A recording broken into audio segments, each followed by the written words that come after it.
Ha. Itu siapa tu? Dulu orang sini jarang datang. Oh, Lama dah. macam Arab ke? Dia Prancis. Perancis. Ha, Perancis. Dia berkhidmat di mana dia? Dulu sini. Lama dah. Dulu dia jadi pekerja-pekerja ni. Ha, kerja mana? Kat Batam tu kamu kat ni saat negeri Raya pula. Oh.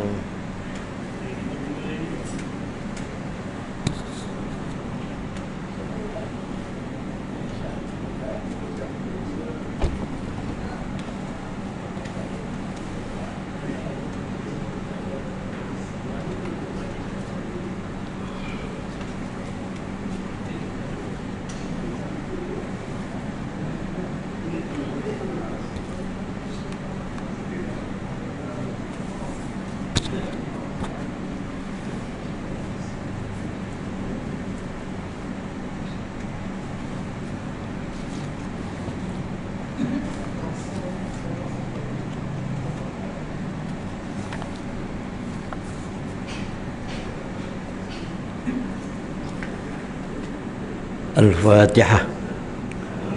أعوذ بالله من الشيطان الرجيم. بسم الله الرحمن الرحيم. الحمد لله رب العالمين الرحمن الرحيم مالك يوم الدين. إياك نعبد وإياك نستعين. اهدنا الصراط المستقيم صراط الذين أنعمت عليهم غير المغضوب عليهم ولا الضالين آمين. السلام عليكم ورحمة الله وبركاته.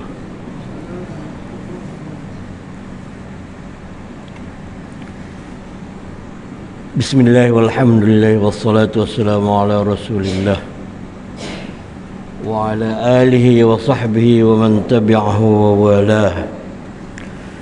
أما بعد فإن أصدق الحديث كتاب الله وخير الهدي هدي محمد صلى الله عليه وسلم وشر الأمور محدثاتها وكل محدثة بدعة وكل بدعة ضلالة أو كما قال عليه الصلاة والسلام. Alhamdulillah pada petang ini saya dapat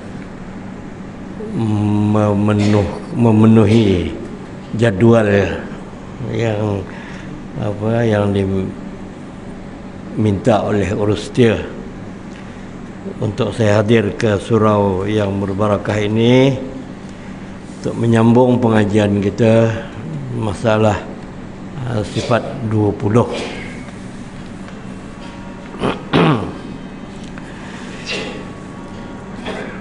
Tuan-tuan perasan tak tadi imam pada rakaat yang kedua tu dia baca surah apa?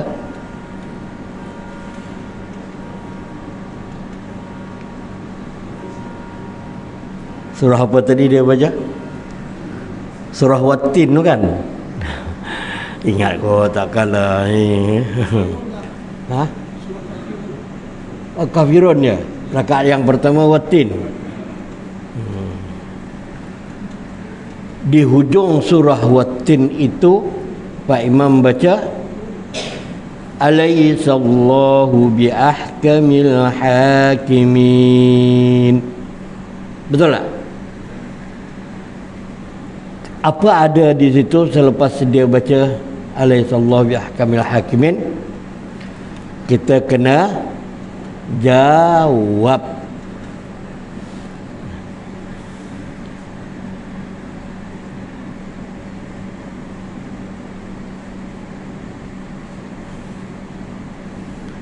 Apa jawapannya?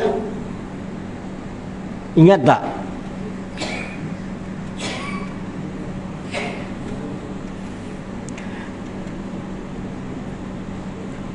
Ini ya akhi, ada apa itu?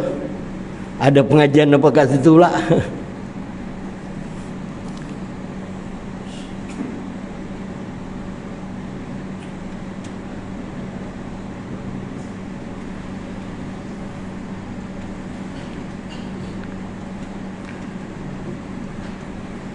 Kalau imam sebut alaihissallahu biahkamil hakimin, kita pun jawab. Apa jawapannya? Cuba sebut bagi besar, bagi dengar sikit, bagi kuat sikit suara.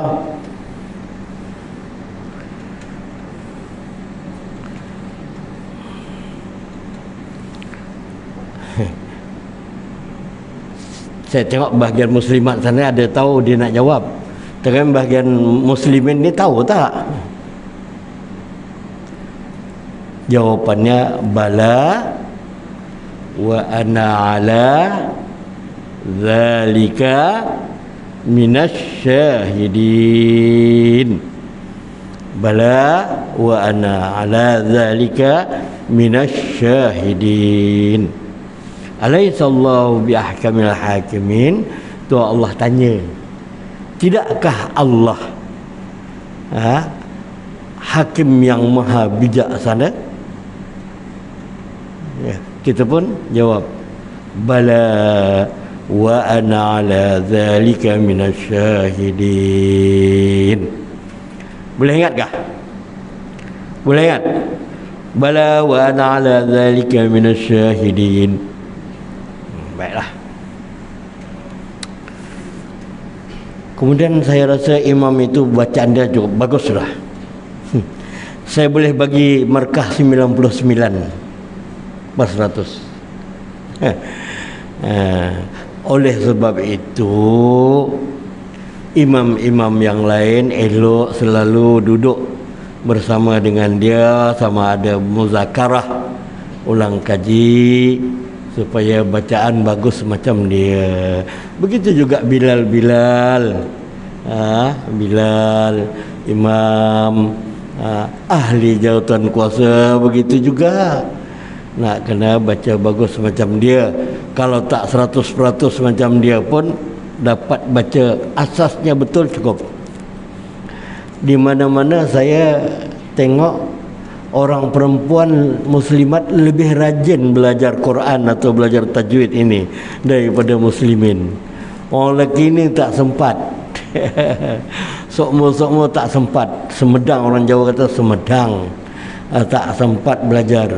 Jadi ya tumpang-tumpang tuan-tuan dapat imam bagus, maka mesti ambil kesempatan, ya. Baiklah. Pada perjumpaan yang lalu kita sudah membincangkan sifat 20, sifat yang ke-6, iaitu sifat wahdaniyah, wahdaniyat. Ya. Tuan-tuan hafal kan? Wujud, qidam, baqa, mukhalafatu ta'ala lil hawadith, wahdaniyah, mukhalafatu wujud, qidam, baqa, mukhalafatu ta'ala lil hawadith, qiyamuhu ta'ala binafsih, wahdaniyah. Wajib tahu tapi tak wajib hafal. Tapi kalau hafalnya kan alangkah bagusnya. Duduk saja sembang dengan anak cucu, jom kita baca sifat 20, jom. Kan ada dalam nasyid pun ada, Allahu wujud, qidam, baqa, mukhalafatuhu lil hawadith, dan seterusnya. Untuk apa? Untuk kita mengingatkan inilah akidah yang kita pegang. Dan akidah yang seperti ini sudah diserang dalam media sosial. Dikatakan ini adalah tidak sunnah, bid'ah. Katanya zaman Nabi lu mana ada sifat 20? Oh iya, zaman Nabi dulu tidak ada sifat 20, tapi pengamalannya dan pengetahuannya merangkumi semua perkara, 20 kali, 50 dan sebagainya. Sama dengan ilmu tajwid. Ilmu tajwid zaman Nabi dulu adakah? Adakah pernah Nabi, mari kita duduk sini belajar ilmu tajwid? Tidak ada. Yang ada praktiknya, amalannya, pelaksanaannya tu Nabi membaca dengan tajwid yang elok. Lalu sahabat-sahabat mempelajarinya, para tabi'in mempelajarinya, entah sampai ke tahunnya kurun yang keberapa ke, ada ulama yang sukarela untuk mengarang ilmu yang namanya ilmu tajwid. Maka dengan itu kita pun dibantulah, dah cerdiklah kita tahu ilmu tajwid sebagainya. Nanti kalau malaikat tanya wama imamuka, kan dalam kubur kan, kita dah tahu dah, soalan dah dibagi tahu dah. Wama imamuka, jadi yang keberapa punya soalan dia tu, mara rabbuka wama nabiyuka, wama qiblatuka wama ikhwanuka wama imamuka, siapa imam kamu? Takkan nak jawab saya imam saya tu budak yang tu, imam muda tu yang duduk di sejangkang lah. Bukan itu. Wama imamuka ini dia tanya apa ikutan kamu, yaitu Al-Quranul Karim. Boleh jawab ke tidak, terpulang bergantung kepada amalan kita semasa hidup ini. Kita cinta ke tidak kepada Al-Quran, ambil kisah ke tidak kepada Al-Quran. Kalau ambil kisah tu alhamdulillah, kalau tak ambil kisah tak tahulah malaikat jawab macam mana, wallahu alam. Kita pun belum ada pengalaman lagi. Nanti masing-masing kita akan merasalah benda tu. Takut malaikat kata, oh belawakmu, wahai mau belawak mana, bohong lah. Mana kamu ikut Quran, kamu tak ambil hal pun mengenai Quran, belajar baca Quran pun tidak, baca muqaddam pun kamu tanda, baca Iqra pun kamu tanda. Ya, saya tak tahu di sini ada ke tidak itu. Kena ada suatu program macam sekolah dewasa lah. Dulu ada sekolah dewasa, orang kampung dipanggil semuanya, belajar ABCD, belajar aja A, A, U, U, A, I, tanda E. Ada ya. Kena ada itu. Orang dewasa juga kena belajar Al-Quran, boleh membaca Al-Quran. Oi, takutnya kalau malaikat yang tanya, kau boleh ke baca Quran? Aduh, bukan takat kena marah, kena lepuk lagi. Ya, malaikat kata, aduh kamu ni apa? Tengok gaya macam rajin datang surau, rajin datang masjid, tapi Quran tak boleh baca. Ni macam mana? Payahlah malaikat. Payah apa? Mana pula payah? Budak-budak pun boleh baca, apa kamu tak boleh? Itu dia. Nak jawab macam mana? Baiklah, kita masuk pada sifat yang ketujuh, ialah qudrah. Qudrah artinya kuasa. Allah Ta'ala itu maha kuasa. Tapi pun kita dah tahu dah masuk dah dalam kepala, masuk dalam hati kita, bahawa memang tak dapat dinafikan Allah Ta'ala itu bersifat qudrah. Artinya apa? Kuasa. Kalau dah kuasa tu macam kita pun, kita ada kuasa, tapi Allah maha kuasa. Mana buktinya? Allah macam-macam lah. Allah Ta'ala maha kuasa menjadikan makhluk ini. Allah Ta'ala maha kuasa menjadikan bumi dan langit dan segalanya dan makhluk. Dan Allah maha kuasa menurunkan hujan. Allah Ta'ala maha kuasa menjadikan air naik tinggi sampai ke atas, sampai ke pokok pucuk kelapa. Itu kan macam tak masuk akal, tapi benar berlaku tsunami. Allah Ta'ala maha kuasa menghanyutkan, bukan setakat menghanyutkan kereta atau menghanyutkan rumah. Di Palu dulu menghanyutkan kampung. Satu kampung tu berpindah tempat lain, hanyut pergi tempat lain. Allahu Akbar. gagah perkasanya. Ya, siapa tu? Allah Subhanahu wa taala.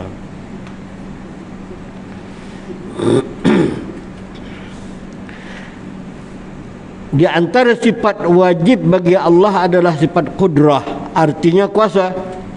Allah Maha Kuasa mewujudkan semua perkara yang mungkin, ya, perkara yang mungkin, bukan perkara yang mustahil, ya, sesuai dengan kehendaknya.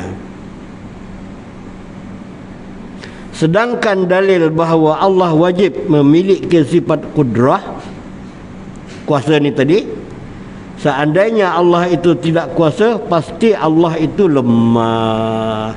Kalau lemah Tuhan apa? Ya, kalau lemah bukan Tuhan. Ini cara berfikirnya, cara akalnya.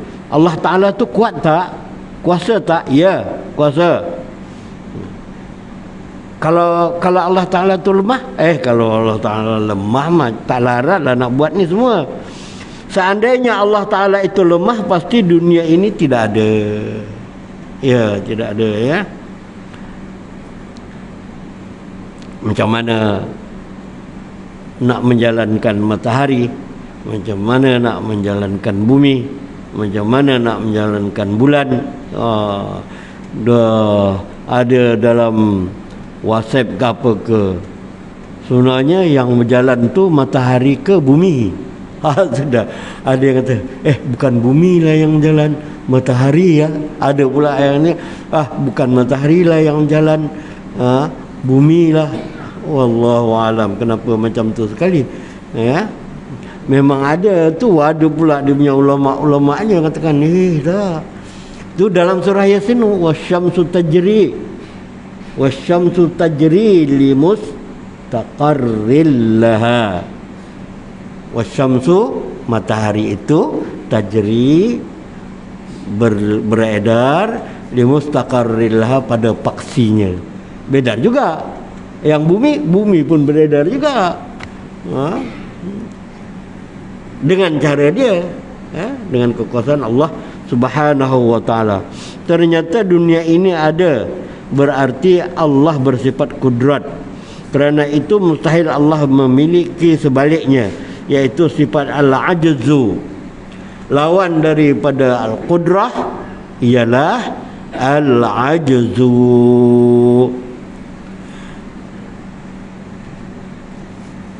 Yang dulu tu, yang nomor 6, Allah wajib bersifat apa dia? Wahdaniyah.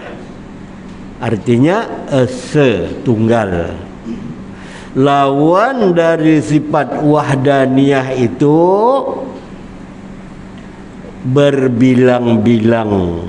Dalam bahasa Arabnya ialah ta'addud. Allah kalau rajin mengingatkan tu, ya. Allah bersifat dengan wahdaniyah, artinya asa. Lawannya at-ta'addud, artinya berbilang-bilang. Banyak. Berbilang-bilang apa? Pada zatnya, pada sifatnya, pada perbuatannya. Pada zatnya Allah Ta'ala itu tidak berbagi-bagi. Ada tangan, ada kaki, ada kepala, ada perut dan sebagainya. Itu bilang-bilang, ya. Sifatnya Allah Ta'ala itu, Allah saja yang memiliki kekuatan yang macam dia itu. Orang lain tidak ada, ya. Perbuatannya Allah saja yang mampu membuat sesuatu, yang lain tak mampu, yang lain lemah. Nahnu fuqara'u ilallah, kami adalah orang yang fakir. Fakir ni maknanya lemah, sangat berhajat kepada Allah Subhanahu wa taala, ya. Alhamdulillah. Jadi kudrah itu lawannya al-ajzu. Kudrah artinya kuasa, lawannya al-ajzu artinya lemah. Al-ajzu Artinya lemah. Orang tua kata, orang tua dah lemah tu dipanggil ajuz. Ajuz, lemah. Apa dalam Quranul Karim ada sebut mengenai dalil Allah Ta'ala tu Maha Kuasa? Dalam surah Al-Ma'idah ayat yang berbunyi wa huwa ala kulli syai'in qadir. Wa huwa ala kulli syai'in qadir. Dia Tuhan itu berkuasa ke atas setiap sesuatu. Makhluk ni misalnya nampak macam gah, hebat. Tak. Allah Ta'ala lebih hebat lagi, lebih kuat, lebih berkuasa, ya. Atau ui gajahnya hebat, menakutkan. Tak adalah. Dia ada hadnya, ada batasnya. Kadang-kadang dia jadi bodoh, boleh jadi hamba kepada manusia. Boleh disuruh mengangkat balak, boleh disuruh menarik apa dan sebagainya. Wa huwa ala kulli syai'in qadir. Kalau dapat tu dihafalkan. Sifat 20 yang ketujuh ialah qudrah, artinya kuasa. Lawannya al-ajzu, artinya lemah. Apa tandanya Allah Ta'ala tu kuat? Ialah alam inilah. Kalau tak kuat, tak mampu nak jadikan alam ini. Apa ada ayat Quran yang mengatakan Allah Ta'ala tu bersifat kuat, qudrah? Wa huwa ala kulli syai'in qadir. Dalam surah Al-Ma'idah.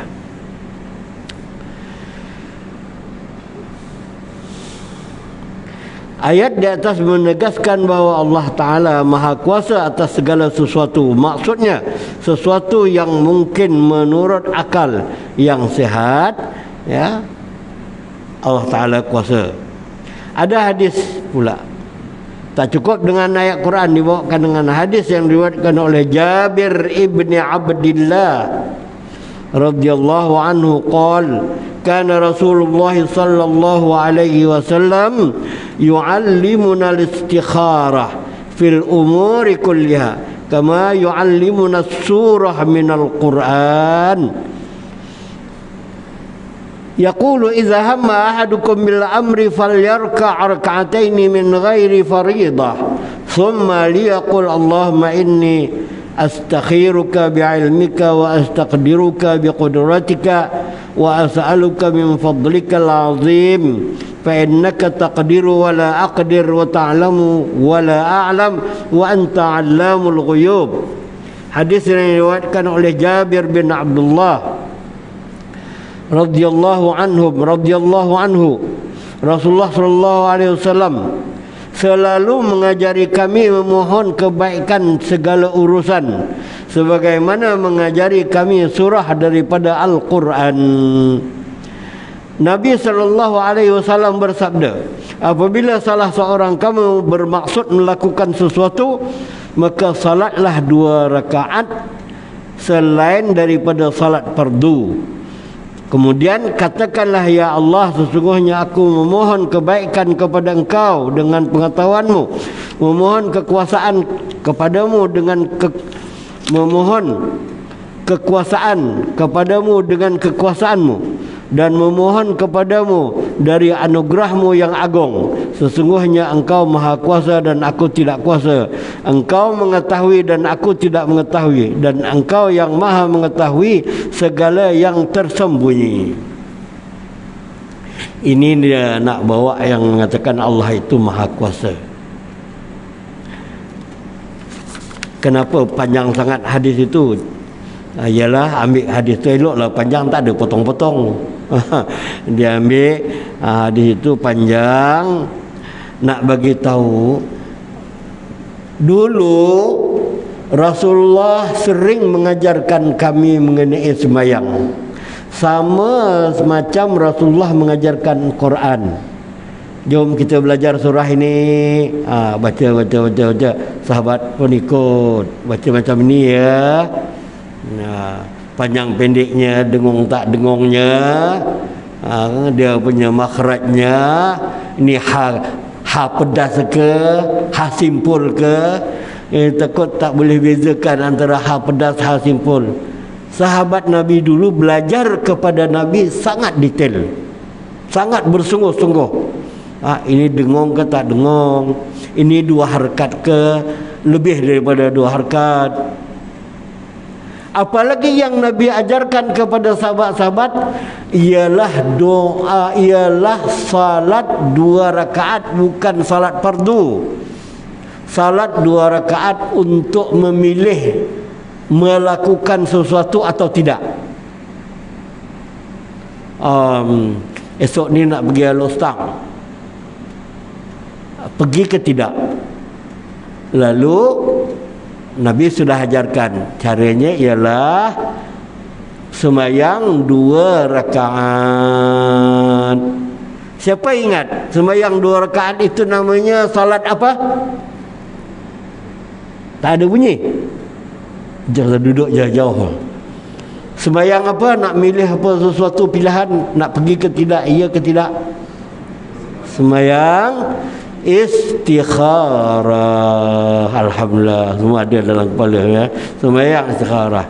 Tapi bukan nak cerita hukum sembahyang istikharah apa sudah. Nak cerita dalam doa istikharah itu menunjukkan Allah Ta'ala itu maha kuasa. Ya Allah, aku ni tak kuasa.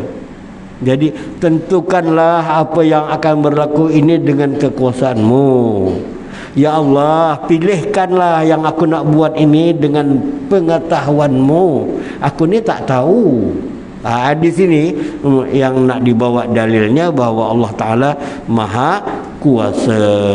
Ya Allah, sungguhnya engkaulah maha kuasa, engkaulah maha mengetahui, tolonglah aku. Bagus juga tu. Itulah yang bagusnya, yang sunnahnya bila nak memilih apa-apa tu sembahyang istikharah. Ini nak pilih, bukan apa ya. Kadang-kadang orang silap tu. Nak sembahyang istikharah kan nak sembahyang hajat?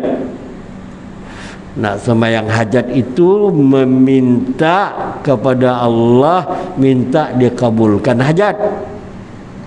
Istikharah ini nak memilih beberapa pilihan, 2 pilihan atau beberapa pilihan. Yang mana bagus, kita ni tak tahu. Kadang-kadang kita fikir bagus, rupanya tak bagus. Ya. Nak beli kereta kan nak beli motor. Katakanlah. Kan nak beli basikal, minyak mahal ni. Kalau beli basikal, pakai basikal elektrik tu bagus juga. Tak payah beli minyak. Sembahyang istikharah. Sembahyang istikharah, lepas sembahyang 2 rakaat. Niatnya macam mana Ustaz? Alamak, niat ni pula usalli dia macam mana pula. Tak payahlah usalli, niat sajalah. Sahaja aku sembahyang sunat istikharah 2 rakaat kerana Allah Ta'ala. Allahu Akbar. Lepas sembahyang doa. Doanya Tuhan, Allahumma inni astakhiruka biqudratikal azim, dan sebagainya yang diajarkan panjang. Allahumma inni astakhiruka biilmika wa astaqdiruka biqudratika. Yang nak menjadi dalil dan tandanya di sini, dalil kepada sifat kudrah ini, wa astaqdiruka biqudratika, dan aku memohon keputusannya dengan kekuasaanmu yang maha kuasa. Tolonglah aku ni. Nanya nak nak apa? Nak pergi umrah ke misalnya? Nak pergi umrah ke tidak? Pergi umrah ke tidak? Nanti Allah Ta'ala akan jawab. Ini satu cerita lagi. Dalam setahun yang sudah, heboh, gempar Indonesia dan Malaysia. Ada satu ilmu namanya, ingat tak? Garpu tala. Ilmu garpu tala. Ilmu garpu tala itu apa? Salah satu daripadanya ialah bila nak memilih apa-apa, ambil Quran, letak kat depan, lepas tu cucuklah dengan lidi ke apa ke kayu pembaris ke, buka. Itu. Jadi muka surat yang kita buka itu ada jawapannya. Kau nak buat apa? Ini macam tilik nasib jugalah. Orang yang apa tu tilik nasib pakai daun terop, suruh burung pergi patuk tu. Yang ini tengok tilik nasib pakai Quran, jolok Quran. Jadi kononnya sudah ramailah orang, termasuklah artis. Dulu dia tidak menutup aurat. Lepas tu dia macam mana ke, dia ambil Quran, tak, dengan ikhlasnya, ya Allah berilah aku petunjuk apa, ambil jolok Quran tu, buka kena ayat yang suruh tutup aurat. Percaya betul dia. Sejak daripada itu dia pun tutup aurat, tak buka-buka lagi. Adakah ini amalan sunnah? Jawapannya tidak. Sunnahnya bila nak memilih apa-apa ialah salat istikharah. Dan perkara yang dah wajib tak boleh diistikharahkan lagi. Ni waktu dah masuk ni, aku nak semayang ke tidak, nak semayang ke tidak, aku buat istikharah pula. Ya Allah tunjukkanlah aku nak istikharah. Tak boleh lah. Benda dah disuruh wajib, menutup aurat itu wajib, takkan nak istikharah lagi. Nak pakai tudung ke tidak, nak pakai tudung ke tidak. Habis. Itu pun kacau lah. Ramai yang ikut, ramai orang pandai yang ikut, ya, yang jenis pandai bercakap, pandai apa ni, motivasi. Wal'ayazubillah, salah, ya. Kemudian baru-baru ni, masih belum lama sangat lagi, tergempar orang masuk perniagaan atomi, MLM, sistem MLM, multi level marketing, namanya atomi. Dah naik mesyuarat di apa, di fatwa, dan akan tetap mufti tak mau lagi putuskan, akan buat sekali lagi, panggil betul-betul orangnya ini. Dikatakan perniagaan itu dipunyai oleh badan machinery pendakwah Kristian, badan yang mengembangkan agama Kristian. Apa perniagaan dia? Dia lebih kurang macam perniagaan MW apa tu lah. Dia ada makanan segera Korea punya yang budak-budak muda suka tu, pedas. Pedas terbakau katanya. Budak-budak suka. Mujuklah anak saya tanya, awak ada tak beli mie ni? Ini buatan daripada Korea. Tak boleh tahu, ini atomi punya badan pengembang Kristian. Kalau kita masuk itu beli, mana kamu menyumbang kepada agama Kristian. Diputuskan. Tapi tak tahulah, mereka orang bijak. Mereka sudah dapat sijil syariah compliant, halal dari segi sudut syariah. Makanannya, kosmetiknya, baju ke apa lagi, kosmetik, makanan halal, patuh syarak. Tapi dilihat kepada sudut dia ini berniaga untuk mengembangkan agama Kristian, tentulah kita kata, sekalipun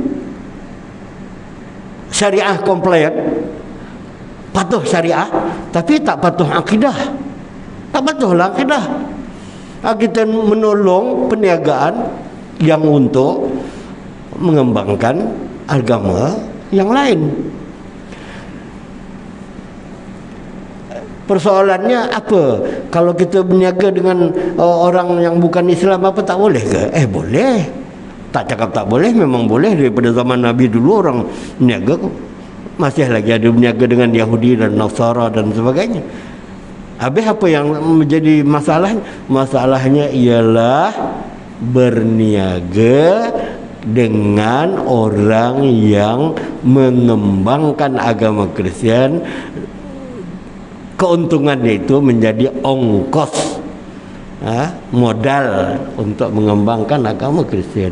Oh, seronoklah, pakak-pakak masuklah. Ada beberapa figure yang masyhur-masyhur masuk. Oh, dan mempertahankan, wih, mana ni? Takkan haram. Dah dapat sijil. Apa tidaknya dah masuk ribu-ribu sebulan. Dia sistem piramid. Yang bawah ni keuntungannya naik ke atas. Ada yang dapat 4,000, paling sikit lah tu 4,000. Ada yang 40,000 dan sebagainya, ya. Tunggulah, insya-Allah akan dipanggil mereka itu untuk menerangkan. Jadi mufti tak mau bagi keputusan tanpa tabayyun. Tabayyun ni maknanya diperjelaskan. Kemana duduk sini, cuba ceritakan apa sebenarnya. Boleh tengok layang muda-muda ni, boleh tengok dalam YouTube. Ada satu orang tu, siapa nama, Brother Firdaus ke apakah, menerangkan ini Kristian. Kita orang dah tahu dalam laman web dia mengembangkan agama Kristian. Lalu bila dia kacau, beberapa video dipadamkan supaya tidak nampak lagi dia sebagai badan yang menyebarkan agama Kristian. Ni perniagaan ni biasa aja. Wallahu a'lam bishawab. Banyak yang banyak yang mengganggu umat Islam ni untuk menjadi terseleweng. Yang sifat 20 ni pun begitu juga diganggu. Dia kata sifat 20 ini berasal daripada Yunan. Hebat orang Yunan ni tahu sifat 20. Adalah ni karut semua, ya. Maksudnya kaedah cara menetapkan akidah dengan akal itu, ini macam metodologi, macam cara orang Yunan. Tidak, ini macam cara Al-Quran. Al-Quran banyak ayat Quran suruh berfikir. Tidakkah kamu lihat tu mana, terus fikirlah. Suruh berfikir, afala taqilun. Tidakkah kamu fikirkan? Dalam hadis sahih yang tadi itu ditegaskan bahawa Allah memiliki sifat kudrat dan sifat ilmu. Sifat kudrat atau kekuasaan objeknya kepada sesuatu yang mungkin ada, dan tidak ada menurut akal yang sehat, dan tidak ada dan tidak ada menurut akal yang sehat. Mengapa sifat kudrat Allah itu mengarah kepada sesuatu yang mungkin menurut akal yang sehat? Jadi sifat kudrat Allah Ta'ala itu dia punya ruang lingkupnya kepada yang harus sahaja, bukan yang mustahil. Yang harus macam mana? Boleh tak seseorang itu dilahirkan oleh ibunya? Ya memang boleh, benda itu harus. Tapi boleh tak seseorang itu dilahirkan oleh bapaknya? Macam mana pula? Itu benda mustahil pada akal. Mana ada orang bapaknya yang beranak? Ya tak ada. Itu tak boleh lah. Dia kata, ada juga orang bodoh berkata, mampukah Allah menciptakan suatu batu besar yang dia tidak mampu mengangkatnya? Dia ingat dia ni cerdik betul lah. Buat soalan untuk mematahkan hujah. Kalau kau kata Allah itu maha kuasa, boleh tak Allah buat suatu batu besar, berat, Allah sendiri tak larat angkat? Ini kan huru hara punya persoalan. Benda yang bercanggah. Bolehkah sesuatu itu ada tetapi tak ada? Ya, mana boleh? Sesuatu itu ada tetapi tak. Bolehkah sesuatu itu hidup tetapi mati? Ini kan bercanggah. Tak boleh. Mana ada sesuatu itu hidup tapi mati? Bolehkah sesuatu itu diam tetapi bergerak? Ya tak boleh. Kalau macam ini, dia ni diam. So kita kata, dia ni bukan diam lah, dia ni bergerak. Tak. Tapi budak nakal dia jawab, boleh Ustaz, saya pernah nampak sesuatu diam tetapi bergerak. Apa dia? Saya tengok lembu. Lembu tu dia diam tapi ekornya bergerak. Itu juzuk-juzuknya. Itu tak boleh dibuat hujah, ya. Pertanyaan ini juga sebagai bukti kebodohan orang yang bertanya. Akal yang sihat tidak akan dapat menggambarkan ada suatu benda besar seperti itu. Allah Subhanahu Wa Taala menciptakan sesuatu sesuai dengan hikmahnya, bukan sesuai keinginan akal orang-orang yang bodoh. Nah, kalau dah dia tu Allah, tentulah Allah Maha Kuasa. Besar macam mana pun, berat macam mana pun, Allah Ta'ala mampu angkat, ya. Allah Ta'ala berkuasa untuk mengangkatnya. Kampung Nabi apa tu? Nabi Allah Lut. Kampung bukan takat batu, kampung diangkat. Puak, diterbalikkan.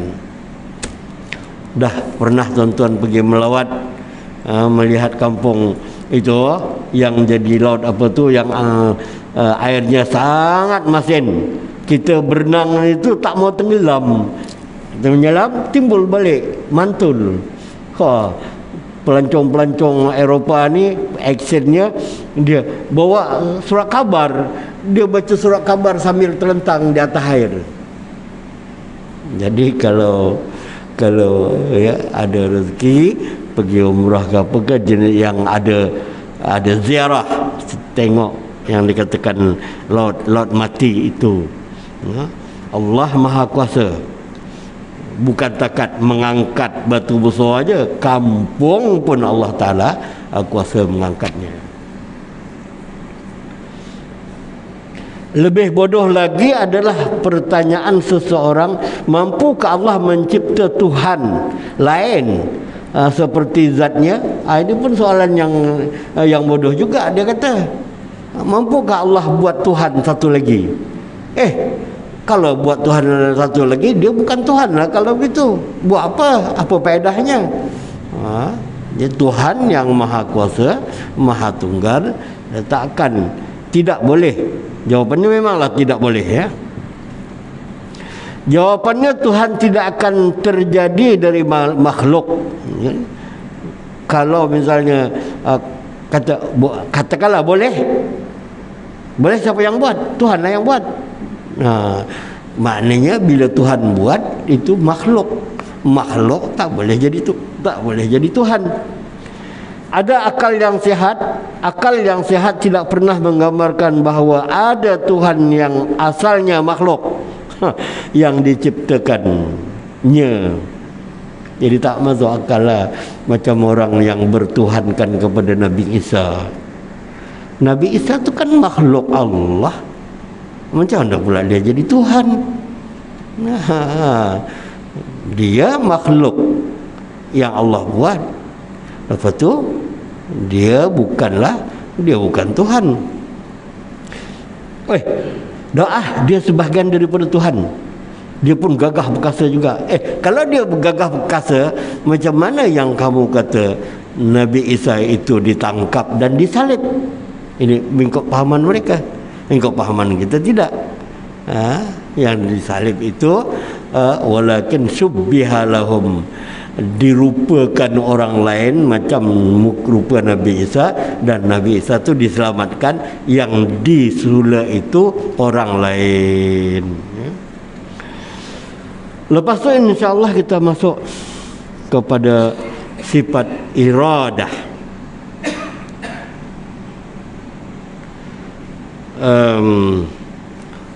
Masuk dekat waktu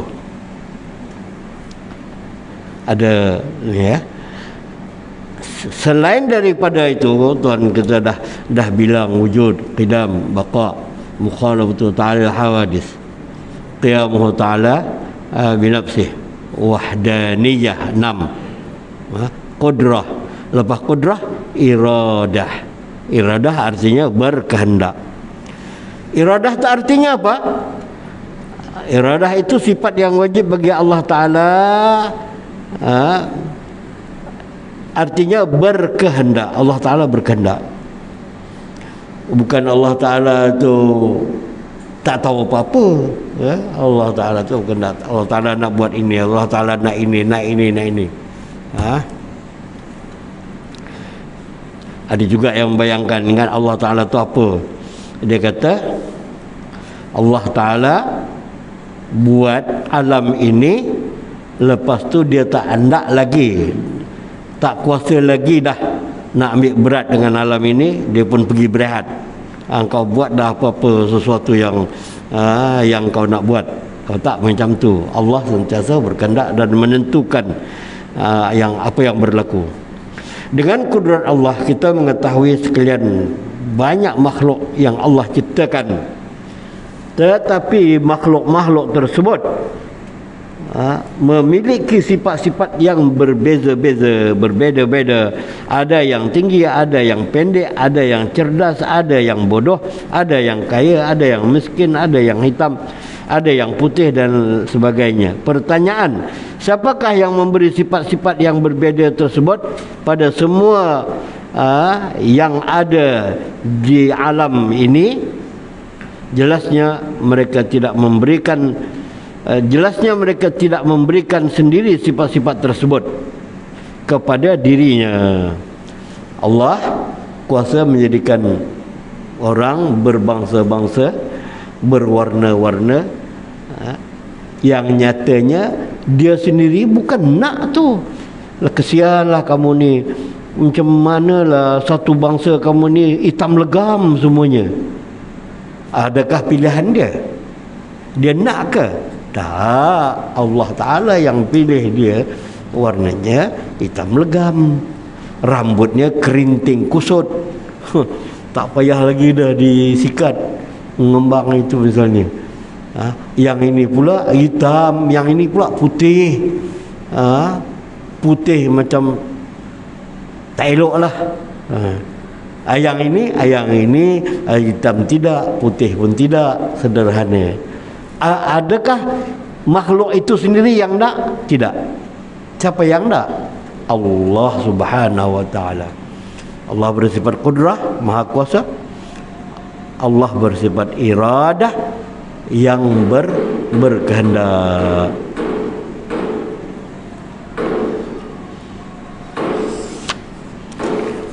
Silakan.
Asyhadu an la ilaha illallah.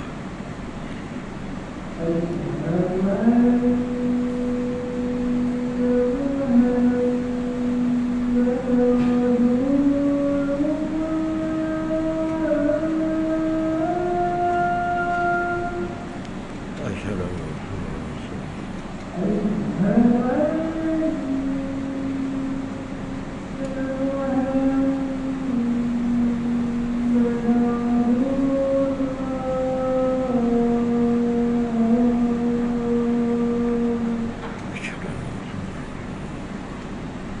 La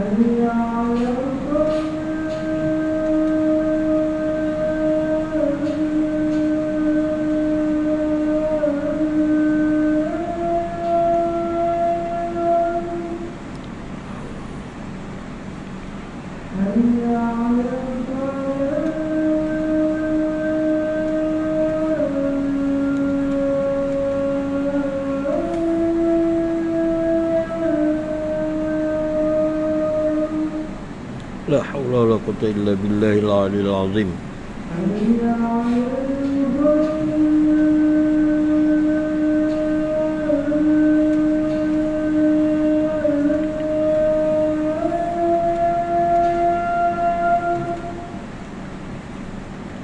Billahil aliyil azim.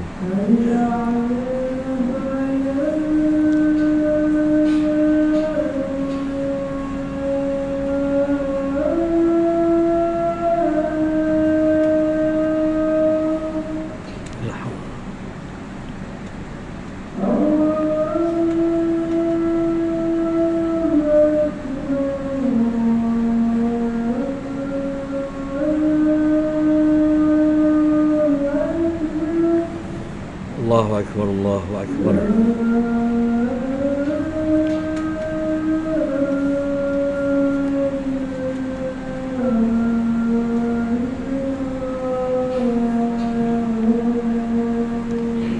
La ilaha illallah Allahumma rabb hadhihi ad-da'wati at-tammah wa salatu qa'imah sayyidina Muhammad.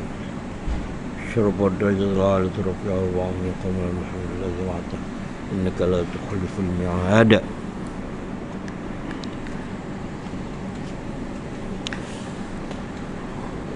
Poin yang penghabisan sekali mengenai sifat iradah ini, dari segi akalnya ya memang Allah Ta'ala memang berkuasa dan Allah Ta'ala memang berkehendak.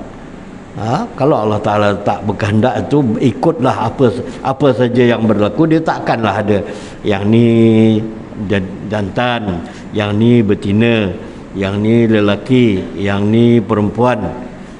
Itu Allah Ta'ala yang berkehendak. Yang ni kulit hitam, yang ni kulit putih, yang ni sederhana, sawo matang. Itu dari segi akal. Dari segi ayat Quran kata inna rabbaka fa'alul lima yurid, surah Hud. Allah Ta'ala kata sesungguhnya Tuhan kamu itu maha pelaksana terhadap apa yang dia kehendaki. Dia kehendaki itu sifat iradah lah, ya. Untuk ingatlah kenapa wujud, qidam, baqa, mukhalafatu ta'ala al-hawadis, qiyamu ta'ala binafsih, wahdaniyat yang dulu tu bulan sudah. Apa tu? Qudrat, iradat. Dan kena ingat kudrat tu artinya apa? Arti kuasa. Lawannya lemah. Lemah tu apa dia punya dalam bahasa Arabnya? Al-ajzu. Lepas tu selepas kudrat, iradat. Iradat itu apa artinya? Iradat itu artinya berkehendak. Ya, apa lawannya? Al-mukrih. Allah Ta'ala itu terpaksa. Ya. Nanti karohah. Allah Ta'ala itu terpaksa. Mana ada Allah Ta'ala terpaksa? Kalau dia terpaksa, dia bukan Tuhan lah. Siapa yang memaksa dia? Ya. Dan firman Allah Subhanahu Wa Ta'ala, inna rabbaka fa'alul lima yurid, sungguhnya Tuhanmu maha pelaksana terhadap apa yang dikehendakinya. Ayat di atas menegaskan bahawa Allah Ta'ala akan melakukan apa saja yang dia kehendaki, bukan apa yang dipaksa oleh pihak lain. Siapa yang mampu memaksa Allah Subhanahu Wa Ta'ala? Ya, tidak ada. Okey. Di awal tadi saya mengingatkan kesimpulan ayat, kesimpulan ke apa, tausiah, ya, mengingatkan bahawa apabila imam membaca alaihissallahu biahkamil hakimin, ingat tak dia punya jawapannya? Jawapannya ialah bala wa ana ala zalika minasyahidin. Ya. Tak kiralah sama ada dalam solat atau di luar solat. Ya, di luar solat dengar orang baca Alaihissallahu yahkamil hakimin. Kita pun jawab, bala wa ana ala zalika minasyahidin. Lepas tu tausiah saya yang kedua, saya ingat bahawa tumpang-tumpang imam-imam kita, imam yang bagus-bagus, bacaannya yang hebat-hebat, saya bagi markah 99%. Maka imam-imam yang lain, imam 2, imam 3, imam 4, belajar, ambil kesempatan untuk belajar, memperbaiki, termasuklah jawatan kuasa, memperbaiki bacaan, belajar kepada imam itu. Dan peluang ini bukan selalu, ya. Sampai nanti bila malaikat tanya, apa imam kamu, apa ikutan kamu, jawapannya Al-Quran. Betul ke ni? Betul lah, saya memang belajar tak berhenti-henti, bersungguh-sungguh saya belajar, supaya saya pun dapat membacanya. Ya, alhamdulillah, mudah-mudahan kita dapat menyambut hari Arafah, puasa pada hari Arafah. Hari apa tu hari Arafah tu di sini? Hari Sabtu lah, ya. Sabtu. Dan hari Sabtu itu sudah mula takbir selepas sembahyang subuh. Lepas sembahyang subuh tu sudah mula takbir. Artinya itu takbir muqayyad, takbir yang berkait dengan sembahyang. Ada sembahyang, ada takbir. Lepas zuhur takbir, lepas asar takbir. Dah maghrib itu dah memang takbir dah tu. Sepanjangnya tak kira ada sembahyang ke tak ada sembahyang ke, malam raya tu memang takbir, namanya takbir mutlak. Sampai masanya sampai bila? Sampai imam naik untuk memulakan salat Idul Adha. Yang sunat takbir ni siapa? Ya, semua, tak kira lelaki, perempuan, di surau, di masjid, di jalan. Kalau ada misalnya wujudkan satu tim takbir di simpang, beberapa orang duduk sini, angkat suara, bawalah apa hela ke apa ke, takbir malam itu. Kita tak meriah, ya. Maaflah panjang meleret pula, kita tidak meriah menyambut. Kalau di Indonesia tu saya tengok, ya Allah, naik lori, bentang tikar atas lori tu takbir jalan, beberapa biji lori takbir keliling-keliling ni. Adakan peraduan pula macam kereta berhias. Maknanya syiar Islam itu dia angkat betul. Kita sunyi je. Ada takbir, ada kat mana? Surau. Itu je lah. Sampai pukul berapa takbir kat surau tu? 9:30 dah balik. Apa tu sunyi. Padahal di dalam kitab kata takbir itu sunat dilakukan di surau, di masjid, di atas bangunan, yang atas bumbung tu. Kalau yang rumah ada sutah di atas tu takbir.